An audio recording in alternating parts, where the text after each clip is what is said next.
This is the Voice of Russia from London. I'm Tim Eckott, and you're listening to In Conversation.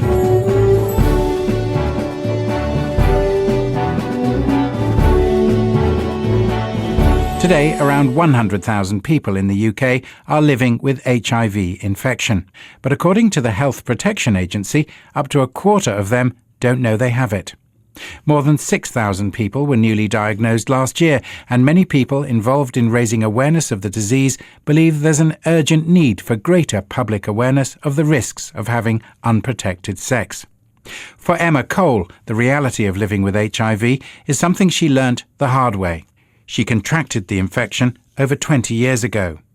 She now blogs about it on her website, Positive Voice, and now makes her living travelling around schools talking to young people about the dangers and explaining how she herself became infected. I was in a relationship with a guy I met through a concert, actually. I'd gone to the South Bank in central London for a night off from revising for my finals. And I spotted this guy in the crowd and liked the look of him, made enough small talk, we actually swapped numbers. And he did call, which surprised me because I thought those random meetings often don't lead to anything. As things progressed, I thought, OK, if this is going to end up in a sexual relationship, I really don't want to get myself pregnant. This was my biggest concern at that stage, having just graduated, just about to go on to the next stage of my life. And we discussed condom use because I wasn't on the pill. He said, fine, no problem. And I just thought, wow, what a great guy, not even having to sort of negotiate. And on one occasion, a condom split. 10 minutes later, Ian's pacing the bedroom, a little anxious, seems quite concerned. And I reassured him I would go to the GP first thing in the morning. And then he dropped the bombshell. He said, I don't care about getting you pregnant. I'm worried because I'm HIV positive. Did you know what that meant? Yes, I was aware of HIV. Obviously, being a young student in the late 80s, early 90s, it was something we were made aware of. Safer sex talks had happened at university. And I'd picked up sort of media coverage of HIV, but pretty much as it seemed back then to focus on gay men and injecting drug users, I just thought, not my problem, not something I'm going to encounter. And I remember when Ian told me, I looked at him and thought, well, you can't be, you look normal. You know, he was a good-looking guy, lived in Hampstead Garden suburbs, very white, middle-class, heterosexual man, as I thought. I've subsequently been told he was actually bisexual, which I wouldn't have ever guessed when we were together. And I phoned an AIDS helpline the next day and got some advice because my initial concerns was, well, all I know about HIV is people die. And I genuinely didn't know if it was going to be an overnight thing. And I got the reassurance I needed about his life expectancy wasn't sort of 24 hours. But then they informed me there was a very small risk I might have been infected when the condom broke. I actually laughed out loud and thought that's ridiculous because I wrongly assumed you had to have had sex hundreds of times. And I was advised to wait 3 months, which was the window period then for testing. And I actually got a little impatient, so I went after 11 weeks to a same-day testing service in central London. Sample of blood, 9 o'clock, 5:30. I sat down and was told my results had come back positive. And I think my world fell in at that point. At that time, it was seen as a potential fairly short-term death sentence.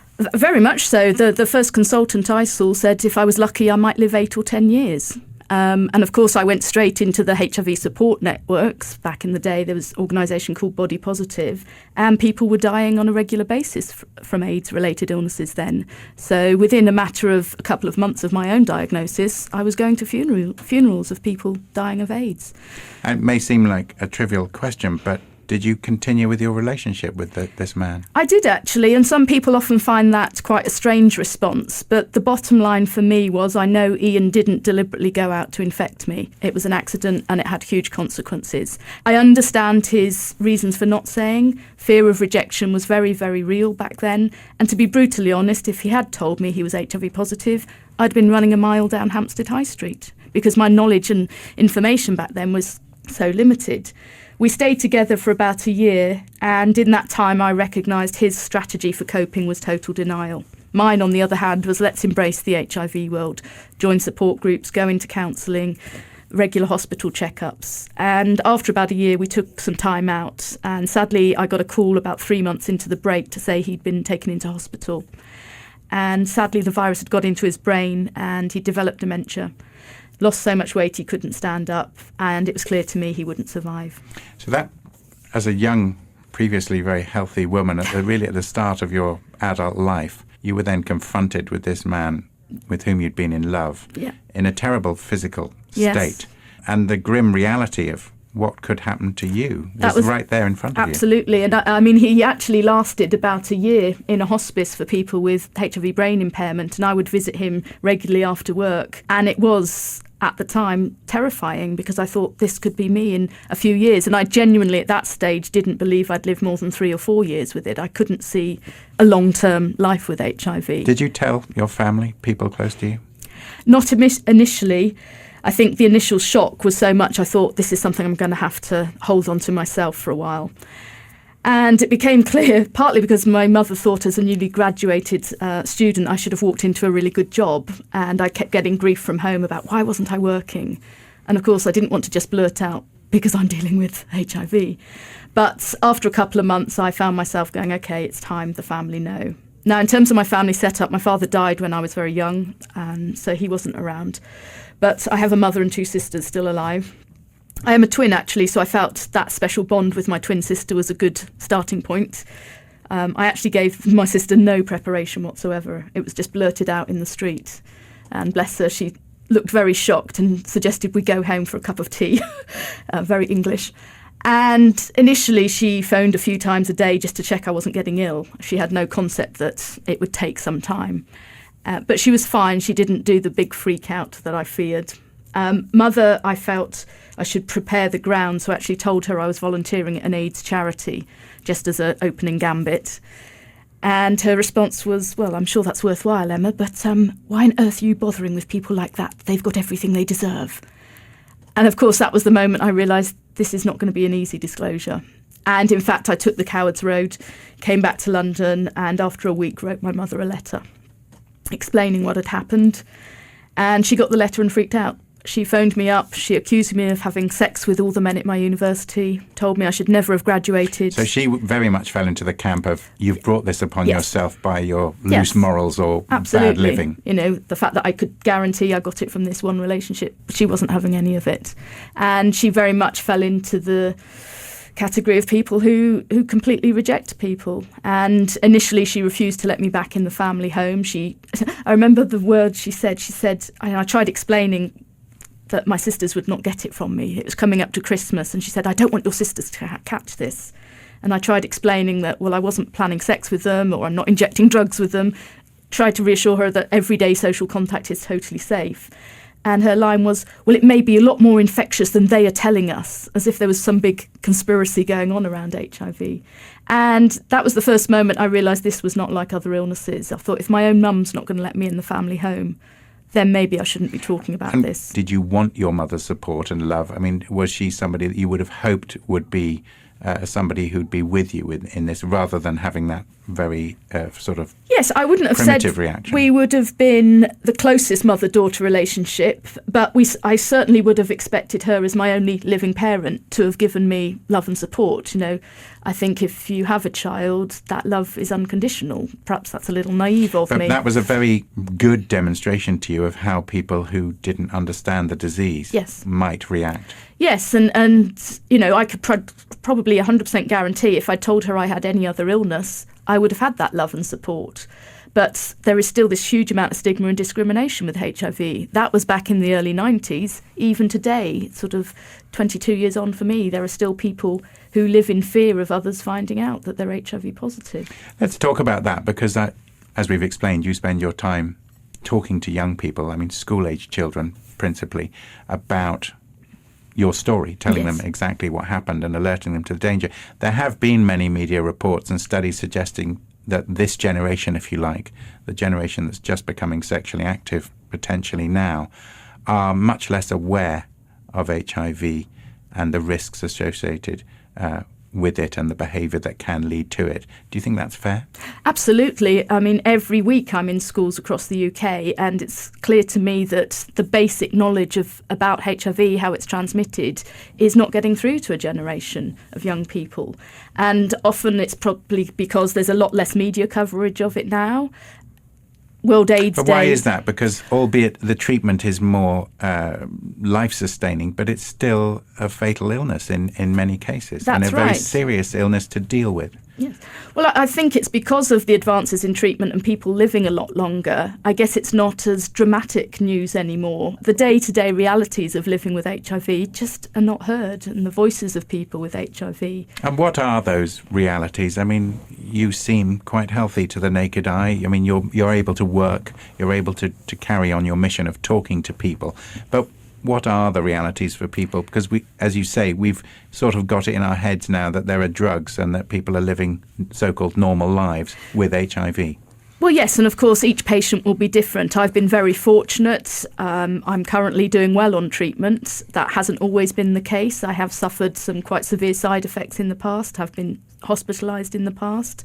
But I maintain relatively good health now. But for some people, the side effects of the medication cause them constant problems, diarrhea, headaches, nausea. Some people will develop issues with nerve damage, which causes a lot of pain in the hands and feet. You'll have some patients have cognitive issues from long-term HIV infection. A lot of people with HIV suffer from depression and things like that, which impact obviously on their day-to-day life on top of the virus. But do you think this generation, indeed our generation, has somehow, if they're not directly affected by it or don't know someone with HIV, have been lulled into a false sense of security almost, that this is a treatable or manageable condition that we don't need to be so fearful of? Yes, I think that's true, but it's that social stigma that really hasn't changed for 20, 30 years. And that's why I think probably people fear getting tested in the first place, because of then it's like, well, if what I don't know, I won't worry about. And of course, here in the UK, we have many people diagnosed very late when they may have been living with HIV for 10, 15, 20 years in some cases. Why is that? Well, because people either don't consider themselves ever having been at risk. In my case, had Ian never told me when the condom broke, I would not have considered myself as a white heterosexual woman who didn't inject drugs as at risk of HIV. And in my case, it took 12 years from point of infection till the first time I became seriously ill. And I've often said, you know, if you had unprotected sex in the 1980s, 1990s, I would get a test just to be certain. We also know, of course, if the patient is on treatment, their risk of sexually transmitting the virus is reduced considerably. So it is very important that people do get tested. But of course, they have to have the message to them that they might have put themselves at risk. And even among what we would call older, sort of post-45 age group, I've read that there are increasing numbers, because those people, it's not in their mindset, if you like, to think about that as a risk. The safer sex message to the over 50s, I think, is non-existent in this country, and yet obviously people in that age group and higher are having sex. I often tell the young people in schools, one of the oldest people I know or I'm aware of who was infected with HIV was a woman who was in her early 80s. And she got that through a sexual relationship. And the kids will obviously laugh and think, oh my God, that could be my great-grandma having sex, and they're freaked out. But, you know, people of all ages still have sex, and if they don't consider themselves at risk of HIV, they won't take the necessary precautions. Tell me a little bit about the social stigma. You've described your mother's very sort of visceral reaction to the idea that you might be contagious in some way. How big of a stigma is it now, 20 years on, for you? I mean, how many people do you tell? I mean, when is it appropriate for you to raise it? You know, I have not had a relationship with my mother now for over 10 years. In the end of 2000, I was approached by the BBC to make a film about HIV. And I phoned Mum up and said, look, I'm really keen on doing this. I think it'll be a great... You hadn't seen her since that first encounter? Oh, no, we had. We'd had about a year of not talking after I disclosed to her. And then my sisters intervened and said, look, Mum, this is your daughter. You know, she may be ill, she may die at some point. You really don't want to have not had any contact. And I was slowly welcomed back into the family home. And my mother and I rebuilt our relationship. And when the BBC approached me, I phoned Mum quite excited at the prospect of making a documentary. And she went quiet, and then she said, Emma, why on earth would you go on television and embarrass the whole family? And I realised this was 10 years into my diagnosis, and she still clearly had issues. And we ended up having a bit of row on the phone. And her parting words were, well, if you go ahead and make the programme, that's the last you'll ever hear from me. I made the TV programme. I've never heard from her since. Do you think that's a British thing, though? I mean, this seems to be... No, I think that's across the world. Because it seems to me that this syndrome you're describing is almost a sort of a Puritan attitude. Is, when you have sex, bad things can happen, and this is, the prime evidence that those who have the wrong sort of sex get punished. Oh, well, I've been told my infection is a punishment from God. And, people's attitudes towards HIV, and I'm sure to other illnesses, really are determined by their backgrounds. And I won't What does that make you feel like? Do you just dismiss that as a prejudice, or does it hurt on some level? It hurt very much so in the beginning, because obviously I was consumed by the fact that I was HIV positive, and I felt that people were only seeing the virus. Thankfully, over time, with good counselling, I've developed a pretty thick skin. And also, I think after 20-odd years of this, I can't remember what life without it is like. So in a sense, this is all I know now. If someone has a problem with it, that's for them to Have you met people who won't shake your hand or throw the teacup away that you've used? Or, is there still a lack of basic understanding about how contagious and how it is transmitted, the disease is? That has happened within the last 5 years, yes. In the early years, I found that a lot more. People were very nervous. Either they actively didn't shake my hand, or I remember a tutor in a school, when I disclosed to him, who hadn't been in the talk, his first response was, "Oh my God, I shook your hand." And I just remember thinking, wow, if a teacher thinks he can get infected from shaking my hand, we've got a long way to go. Did you challenge him on that? I did, of course. Oh, actually, I jokingly said, perhaps you should amputate now. Do you understand it, though, on some level? Absolutely, I do, because prior to meeting Ian, that would have been my response. I was very ignorant about HIV, and I would have bought into the sort of horror stories about it, and quite possibly even the sort of attitudes that my mother has got of, you deserve what you've got. Just because I'd grown up in a very rural part of England in a quite conservative family where, if you like, difference really wasn't around. It was very white, middle-class, rural upbringing. What has the disease stopped you doing, if anything? I think the only thing I consciously didn't do because of HIV was have a child. And that was largely due, I was in a relationship with someone with HIV after Ian died. And we seriously discussed it. We said, what do you think? And my biggest concern at that point was our life expectancy. I was only 6 when my father had died, so I'd experienced that loss of a parent. And I felt if I'd had a child, there was a very good chance I felt that one or both of us might not survive. Have you had a relationship with somebody who hasn't got HIV? Yes, I have, quite a number over the last 22 years, because actually what I found was, why limit myself to other HIV positive men to date? And believe me, back in the early 90s, trying to find a heterosexual man with HIV, needle in a haystack. And so I actually took a break from dating for some years, actually, after Ian died. And then after a while, I said, no, put your toe back in the dating water. Now, I was very clear that if I did start a new relationship, disclosure would happen. I personally couldn't be intimate with someone unless they knew I was HIV positive. Now, clearly it's not my chat-up line, but I tend to tell someone within 3 or 4 dates. Have you met rejection as a result of telling? Oh, very much over the years. I've lost count of guys who've said, can we just be friends? But others have said, OK. The bottom line is, use a condom correctly, no risk of sexual transmission of HIV. And once guys realise that, then they're absolutely fine with it. What do the young people you speak to, the school-aged children, is their encounter with you very often the first time they've had HIV explained to them in this sort of detail? Oh, absolutely, yes. They may get a small amount in, say, biology or something, and in personal social health education, PHSE, it may be covered just in the sort of whole gamut of sexually transmitted diseases. But just from the level of questions I get asked from young people, it's clear that just basic information, even the difference between HIV and AIDS, they don't know. How it's transmitted, what bodily fluids can transmit the virus. So often young people think, oh, can you catch it from kissing? But they, basics like that, they don't even know. So my talk very much focuses on telling my story, but through that, covering all that basic information so that they do. And what is the difference between HIV and AIDS? Well, HIV, the human immunodeficiency virus, is what someone becomes infected with. And once infected, that virus targets certain cells in the body's immune system, the CD4 cells. And left untreated, the virus will destroy someone's CD4 cells. And over the course of time, once someone's immune system's sufficiently damaged, they become vulnerable to a whole range of other infections. viral, bacterial, fungal infections, some forms of cancer.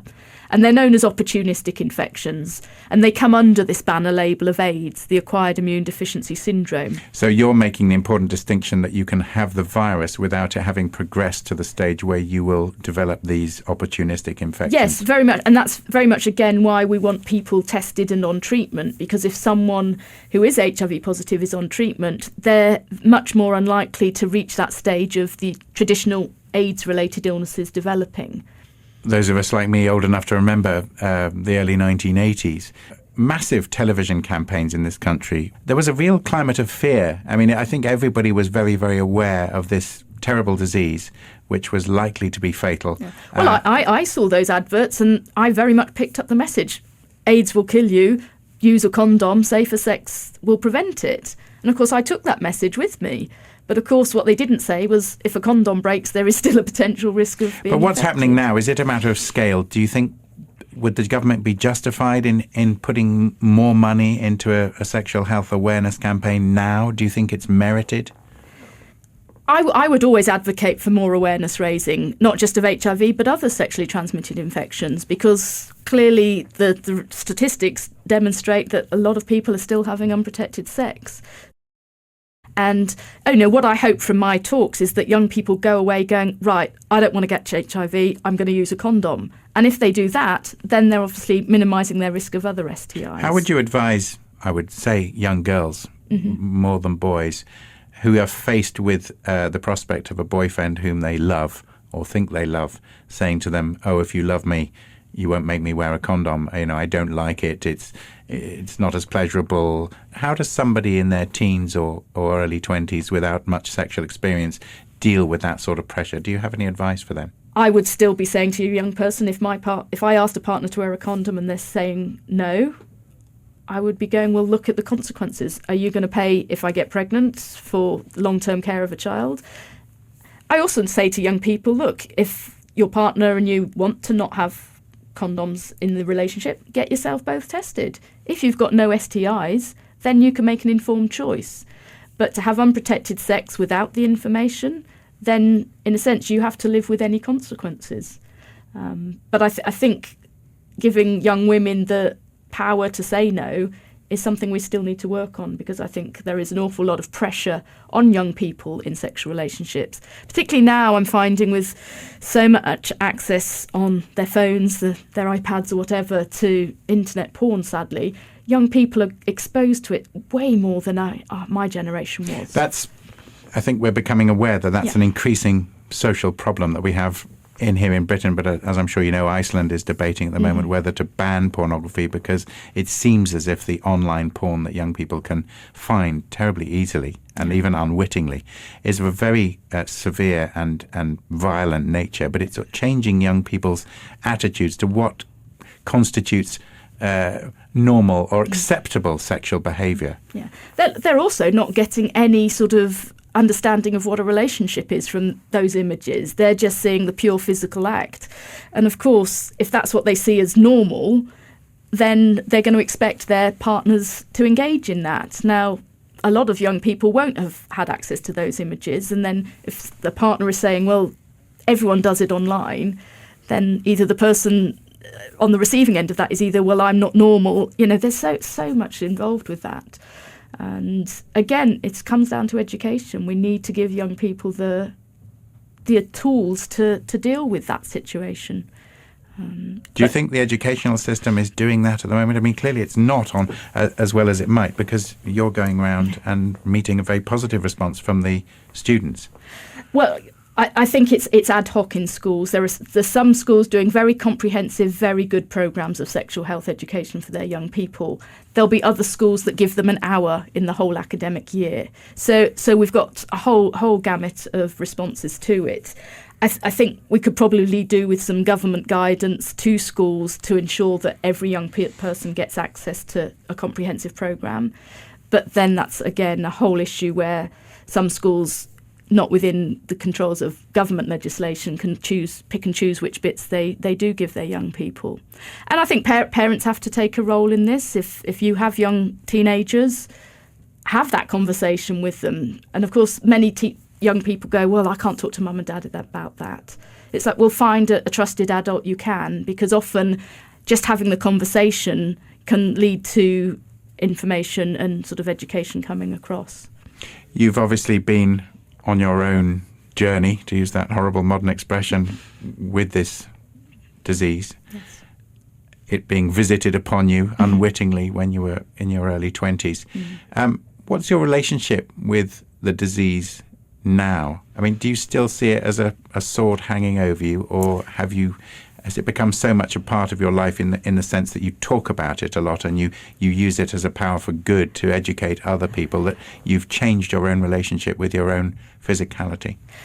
Very much. I see it as it has to earn its keep now. It's in my body. I'm never going to get rid of it. Yes, okay, we hear the odd functional cure stories, but the reality for someone like me is I will remain HIV positive until I die.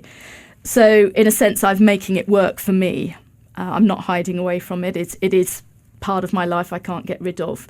In terms of longevity, I'm still not thinking I'm going to need a pension. My reality still says, as yet globally, we haven't seen a 40, 50-year survivor with HIV. Now, that may happen in the next 10 years or so, because we're starting to see some patients reach the 35, 36, 37-year mark of living with HIV. But my long-term prognosis is still, in my eyes, limited.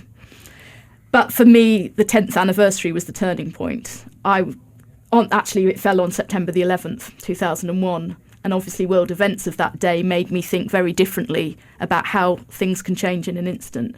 And I very much said to myself, every day after this is going to be a bonus. Does that mean that some people see you as reckless? I mean, do you go on adventure holidays? Do you, No, I'm far do you bungee jump at every opportunity? No, absolutely not. I'm far too conservative in that sense. I just live in the here and now. I don't plan too far ahead. Although, interestingly, schools book me often a year or 2 years in advance to come back to speak to their next cohort of students. But for me, it's very much here and now is all I can focus on. That's what I do, because I don't want to worry too much about the future, because part of it scares me, obviously, having gone through Ian dying from his AIDS-related illness. Did that make you angry, or did you go through a period of being bitter about what had happened? I had my anger phase, as it was, came in the time that Ian and I were separated. Once he was sick and I got involved with his care towards the end of his life, I let go of that anger, because it wasn't going to change anything. It wasn't going to stop me being infected. It wasn't going to stop him dying. And I had some good counselling, given the tools to deal with the anger. It's also when I discovered football and found that a good outlet for my frustrations in life. Playing it or supporting? Supporting. Sadly, a Queen's Park Rangers supporter, so have a lot to shout about at the moment. But yeah, the anger you have to let go of. It's not an emotion you want to be carrying long term. I personally don't think I would have survived this long if I'd stayed angry. But the future is still an area that I fear. However, being the control freak I am, I'm prepared. I bought my coffin several years ago and it's in my living room as a window seat. So the whole end-of-life aspect of HIV for me is in my control. You've been listening to The Voice of Russia in London. I'm Tim Eckott, and I've been in conversation with Emma Cole, who raises awareness about HIV.